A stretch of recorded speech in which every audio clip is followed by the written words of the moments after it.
పంచాయతీరాజ్ వ్యవస్థలో ప్రభుత్వం ఇస్తున్న అనేక రకాల పదోన్నతులను చూస్తూ ఉంటే ఇది ఒక రకమైనటువంటి అధికారుల మ్యాచ్ ఫిక్సింగ్ లాగా కనపడుతూ ఉంది. ఇక్కడ పంచాయతీరాజ్ శాఖ మంత్రిగా పవన్ కళ్యాణ్ అనుమతి ఉన్నదో లేదో తెలియదు, కానీ ఇది ఒక పనితీరును బట్టి కాకుండా ఆ యొక్క పదవీ కాలాన్ని బట్టి ఇస్తున్నటువంటి ప్రమోషన్లు చాలా విడ్డూరంగా ఉంది. ఇది సరైన విషయం కాదు. ఒక ఎక్స్టెన్షన్ ఆఫీసర్ అంటే ఈఓ పంచాయతీల విస్తరణాధికారిని డిప్యూటీ ఎంపీడీఓ అన్నారు. ఏ పనితీరు బట్టి, అతని యొక్క పనితీరు మెరుగైన తీరును బట్టి ఇస్తున్నారా, లేక మీరే వారికి మీరు అధికారులు కూర్చొని మాట్లాడుకొని లావాదేవీలు నడుపుకొని ఆ పదోన్నతులు ఇచ్చారా? అసలు ఏ యూఆర్డి, ఎక్స్టెన్షన్ ఆఫీసరు వాళ్ళ పనితీరుని మీరు ఏ కొలమానంగా తీసుకున్నారో ప్రజలకు చెప్పాల్సినటువంటి అవసరం ఉంది.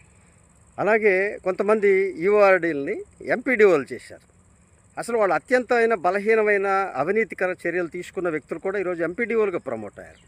ఆ యొక్క ఎక్స్టెన్షన్ ఆఫీసర్స్గా వాళ్ళు వైఫల్యం చెంది వారు ఎలాంటి అంశాలు ప్రాతిపదిక తీసుకోకుండా రాజకీయ ప్రమేయాలతో అవినీతి కార్యక్రమాలతో తలమునకలైన వ్యక్తులు కూడా ఈరోజు మళ్ళీ పదోన్నతులతో ఎంపీడీఓలు అయ్యారు.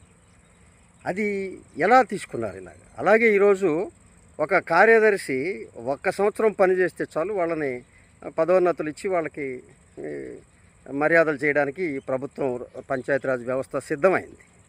ఒకప్పుడు రెవెన్యూలో ఉండేది ఈ యొక్క పదోన్నతుల పేరుతో వాళ్ళు లాలూచిపడి తీసుకుంటూ ఉండేవాళ్ళు.